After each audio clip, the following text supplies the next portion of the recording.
उन 7 भाइयों ने अपनी ही बहन को मारकर उसका मांस खाया। बहुत पुराने समय की बात है। एक गांव में एक परिवार रहता था जिसमें 7 भाई और एक बहन थी। उनके माता पिता जल्दी ही गुजर गए तो बच्चों ने भी जल्दी ही व्यावहारिक काम सीख लिया। 7 भाई अपनी बहन से बहुत प्यार करते थे। बहन भी अपने जान से प्यारे भाइयों का बहुत ख्याल रखती थी। इसी तरह समय बीतता गया और एक दिन जब 7 भाई शिकार पर गए थे, शाम होने को चली थी, तभी बहन उनके लिए भोजन तैयार कर रही थी। जब वह सब्जी के लिए हरी साग काट रही थी, तभी चाकू की तेज धार से उसकी उंगली कट गई और खून बहने लगा। पहले तो वह घबरा गई, लेकिन खुद को संभाला। उसने सोचा अगर भाइयों को पता चला तो बहुत परेशान होंगे, मुझे उन्हें यह बात नहीं बतानी चाहिए। उसने जल्दी से बहते खून को अपनी ओढ़नी से पोंछना चाहा, किंतु उसे लगा कि अगर भाई ध्यान से देखेंगे तो उन्हें पता चल जाएगा। बहुत सोच विचार के बाद जब उसे कुछ समझ न आया तो उसने अपना बहता हुआ खून उसी साग से पोंछ लिया जिसकी वह सब्जी बनाने जा रही थी। जब शाम को 7 भाई घर लौटे तो बहन ने सभी के लिए खाना परोसा। आज का साग इतना स्वादिष्ट था कि 7 भाई अपना उंगलियां चाटते रह गए और बोले, बहन आज की साग तो लाजवाब बनी है, ऐसा स्वाद पहले कभी नहीं आया। बहन उनकी तारीफ सुनकर मुस्कुरा उठी। उसने सोचा कि चलो भाई खुश हैं, यही बहुत है। लेकिन बात यहीं खत्म नहीं हुई। अगली सुबह जब 7 भाई शिकार के लिए जंगल गए तो उसी बात पर चर्चा छिड़ गई कि बहन ने साग में ऐसा क्या डाली थी कि उसका स्वाद इतना लजीज था। सबने तय किया कि आज इसके बारे में बहन से जरूर पूछेंगे। शाम को 7 भाई जल्दी घर लौट आए तो देखा बहन खाना बना रही है। तब बड़ा भाई उसके पास जाकर बोला, बहन तुमने कल साग में ऐसा क्या डाली थी कि उसका स्वाद बहुत ही अनोखा था। बहन पहले तो बात को टालने की कोशिश की, लेकिन बड़े भाई के बार बार पूछने पर उसने बता दिया उसकी एक उंगली कट गई थी और उसने अपना बहता हुआ खून उसी साग में मिला दिया था। जैसे ही यह बात 6 भाइयों के कानों तक पहुंची तो मानो उनके चेहरे के भाव ही बदल गए। शाम को जब 7 भाई एक साथ बैठे थे तो बड़ा भाई बाकी भाइयों से कहने लगा, सोचो जब बहन के खून की चंद बूंदें इतनी स्वादिष्ट हैं तो उसका मांस कितना स्वादिष्ट होगा। बाकी भाई भी इस क्रूर विचार पर सहमति जताते हुए बोला, हाँ अवश्य ही बहन का मांस बहुत ही स्वादिष्ट होगा। अब 6 भाइयों को बहन का मांस खाने की लालसा जाग उठी, परंतु सबसे छोटे भाई को यह सुनकर गहरी बेचैनी हुई। उसने सोचा कैसे हो सकता है कि कोई अपनों के साथ इतना भयानक विचार करे। तभी बड़ा भाई बोला, कल ही हम लोग बहन को शादी का झांसा देकर जंगल ले जाएंगे और तीर मारकर उसको मार डालेंगे, फिर उसका स्वादिष्ट मांस खाएंगे। सभी भाइयों ने हामी भरते हुए बड़े भाई की बात मान ली, लेकिन छोटा भाई अपने भाइयों की बातें सुनकर बहुत परेशान होने लगा। वह अपनी प्यारी बहन को बचाने के लिए बेचैन सा हो गया। वह खुलकर इसका विरोध नहीं कर सकता था क्योंकि 6 भाई एक तरफ थे। अगले दिन बड़े भाई ने बहन को बड़े प्रेम से बुलाया, प्यारी बहन तुम अब शादी के लायक हो गई हो। हमने तुम्हारे लिए एक बहुत ही सुंदर और योग्य वर खोज लिया है। आज हम तुम्हें उसका घर दिखाने ले चलेंगे, तुम तैयार हो जाओ। बहन यह सुनकर बहुत खुश हुई। आखिरकार वह भी अपना घर परिवार बसाने का सपना देख रही थी। वह उत्साह से तैयार हुई और अपने भाइयों के साथ चल पड़ी। रास्ते भर बहन खुश थी, लेकिन इतनी दूर तक चलने के कारण बहन पूरी तरह से थक चुकी थी। तब उसने बड़े भाई से पूछा, भैया मेरा ससुराल अब कितना दूर है। बड़ा भाई मुस्कुराया और सामने की तरफ इशारा करते हुए बोला, देखो वह रहा तुम्हारा ससुराल, वहाँ तुम रानी की तरह राज करोगी। बहन यह सुनकर बहुत खुश हुई और उत्साह से आगे की ओर बढ़ने लगी। लेकिन जैसे वह थोड़ा आगे बढ़ी ही थी कि अचानक उसके सभी भाइयों ने उसे पकड़ लिया। बहन कुछ समझ पाती उससे पहले ही भाइयों ने उसे पेड़ से बांध दिया। भैया ये क्या कर रहे हो, उसने घबरा कर पूछा, पर उसके भाइयों के चेहरे पर अब किसी प्रकार की दया या प्रेम नहीं था। बड़े भाई ने आदेश दिया, इसे कसकर बांध दो। अपने सभी भाइयों को हत्यारे के रूप में देखकर बहन का हृदय दहल उठा। वह फूट फूट कर रोने लगी और भगवान को याद करते हुए कहने लगी, हे भगवान मेरे अपने ही भाई मेरी हत्या करना चाहते हैं, क्या इनमें से कोई भी मेरे लिए दया या प्रेम नहीं रखता। उसकी बातें सुनकर छोटे भाई की आंखें भर आईं। उसका हृदय कांप उठा, लेकिन 6 भाइयों के खिलाफ जाने की हिम्मत उसमें नहीं था। बहन को बांधने के बाद बड़े भाई ने सबको बारी बारी से उस पर बाण से प्रहार करने का आदेश दिया। बड़ा भाई अपनी बहन पर पहला तीर चलाने ही वाला था, तभी बहन भाई के सामने करुण स्वर में गाना शुरू कर दी, मारो मारो भैया, छाती में लक्ष्य करके भैया, छाती में लक्ष्य करके, तुम्हारा तीर जंगल को जाएगा भैया। बड़े भाई ने कठोरता से तीर चलाया,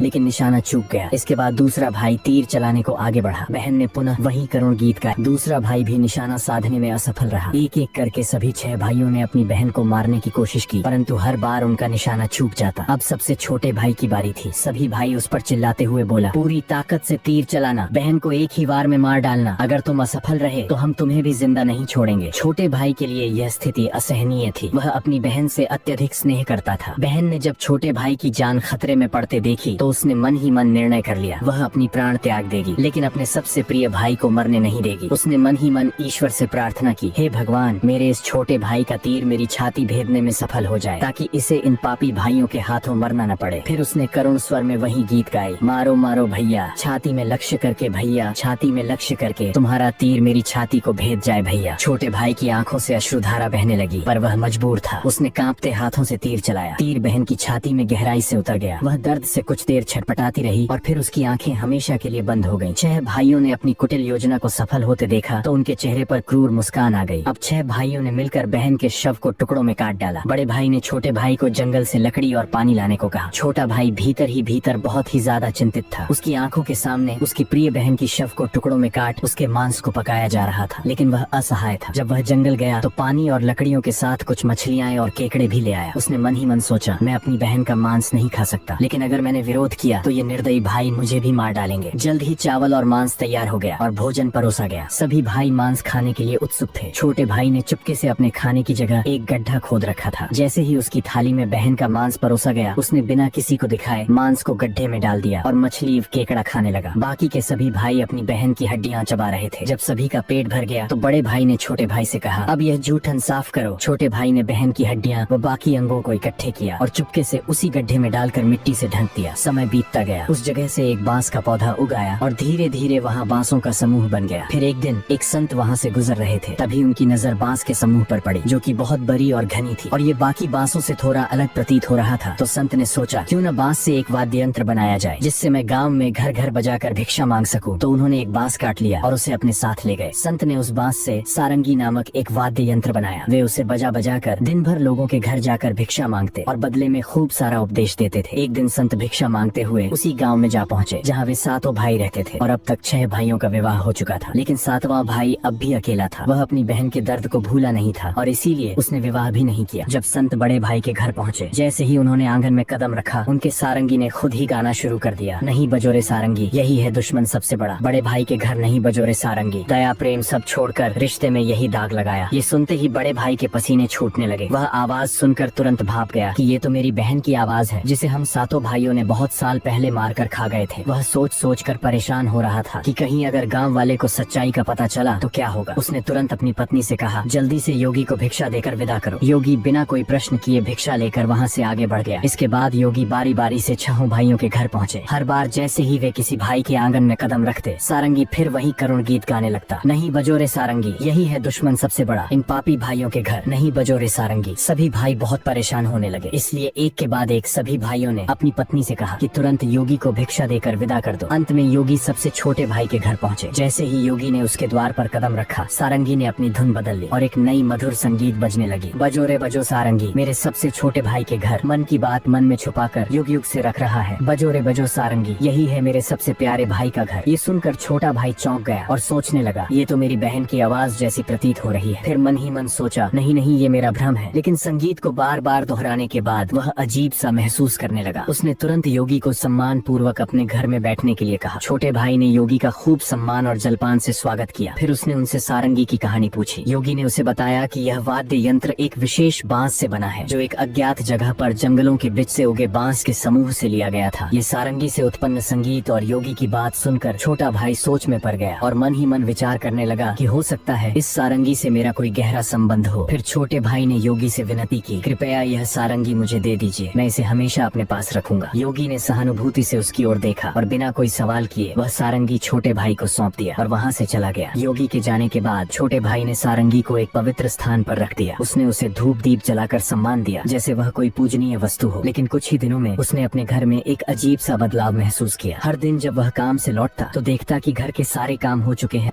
घर एकदम साफ सुथरा मिलता, बर्तन भी साफ होते थे। शुरू में उसने सोचा कि शायद कोई पड़ोसी या भाभियां मदद कर रही होंगी, लेकिन जब यह सिलसिला रोज रोज दोहराने लगा तो उसका संदेह बढ़ने लगा। उसने अपनी भाभियों के घर जाकर पूछा, क्या मेरी गैर मौजूदगी में आप लोग मेरे घर की सफाई करती हैं? भाभियां चौंक गईं। हमें तो अपने ही घर के कामों से फुर्सत नहीं मिलती, तुम्हारा घर हम कैसे साफ करें? अब छोटे भाई की जिज्ञासा बढ़ गई। उसने सच जानने का फैसला किया। जब रात हुई तो वह बिना आवाज किए घर के एक अंधेरे कोने में छुप गया। आधी रात के करीब एक हल्की सरसराहट सुनाई दी। छोटे भाई की सांसें थम गईं। कुछ ही क्षणों में सारंगी से हल्की रोशनी निकलने लगी। अचानक सारंगी के भीतर से धीरे धीरे एक परछाई सी उभरी, जो धीरे धीरे एक लड़की की आकार लेने लगी। छोटे भाई ने जो अपने आंखों से देखा वो अविश्वसनीय था। सारंगी से एक सुंदर युवती प्रकट हुई, लेकिन जब वह दिए की रोशनी में आई तो छोटे भाई का दिल जोर से धड़क उठा। वह युवती बिल्कुल उसकी मृत बहन जैसी दिख रही थी। वह चुपचाप घर की सफाई करने लगी। उसने एक एक सामान को उसके सही स्थान से लगाया, बर्तनों को धोया और फिर घर की सफाई करने लगी। उसकी हर हरकत में अपनापन था, जैसे वह किसी अपने के घर को सहेज रही हो। युवती ने धीरे धीरे अपने काम खत्म किए और फिर जैसे आई थी वैसे ही सारंगी में समाने लगी। छोटे भाई हिल भी नहीं पा रहा था। जब वह पूरी तरह सारंगी में समा गई तब जाकर उसने राहत की सांस ली। अगले दिन उसने यह रहस्य अपनी बड़ी भाभी को बताया। बड़ी भाभी कुछ देर चुप रही, फिर गंभीर स्वर में बोली, अगर यह सच है तो मैं तुम्हें एक उपाय बताती हूँ, तुम ध्यान से सुनो। जब वह सारंगी से बाहर आए तब तुम तुरंत उस सारंगी को आग में डाल देना और उस पर गंगा जल छिड़क देना। इससे वह आत्मा अपने पुराने शरीर के बंधन से मुक्त हो जाएगी। लेकिन याद रखना, अगर तुम यह करने में जरा भी देर करोगे तो शायद वह हमेशा के लिए गायब हो जाएगी। छोटे भाई ने भाभी की बात को गंभीरता से लिया। उसने तय किया कि आज रात ही वह यह उपाय करेगा। रात होते ही वह फिर से उसी जगह छुप कर बैठ गया। इस बार वह पहले से ज्यादा सतर्क और तैयार था। उसकी आंखें सारंगी पर टिकी थीं। तभी वही हल्की सरसराहट हुई और सारंगी से वही रोशनी निकली। धीरे धीरे उसकी बहन फिर से प्रकट हुई। उसने हमेशा की तरह घर की सफाई शुरू कर दी। जैसे ही युवती ने अपना अंतिम काम पूरा किया और वापस सारंगी की ओर बढ़ी, छोटे भाई ने झटपट सारंगी को उठाया और उसे आग में डाल दिया। सारंगी जलते ही उसमें से एक तीव्र रोशनी फूटी। पूरे कमरे में उजाला फैल गया। युवती अचानक रुक गई। तभी छोटे भाई ने बिना समय गवाए तुलसी जल की बूंदें उस पर छिड़क दिया। जैसे ही तुलसी जल की बूंदें उस लड़की के ऊपर पड़ी, अचानक एक चमत्कार हुआ। धीरे धीरे वह मानव रूप में परिवर्तित होने लगी। छोटा भाई एकदम चौंक गया। वह अपनी आंखों पर विश्वास नहीं कर पा रहा था। जिसे वह एक दर्दनाक हादसे में हमेशा के लिए खो चुका था, आज फिर से उसके सामने खड़ी थी। आंसुओं की धारा उसकी आंखों से बहने लगी। वह दौड़कर अपनी बहन से लिपट गया। बहन भी भाई के गले से लिपटकर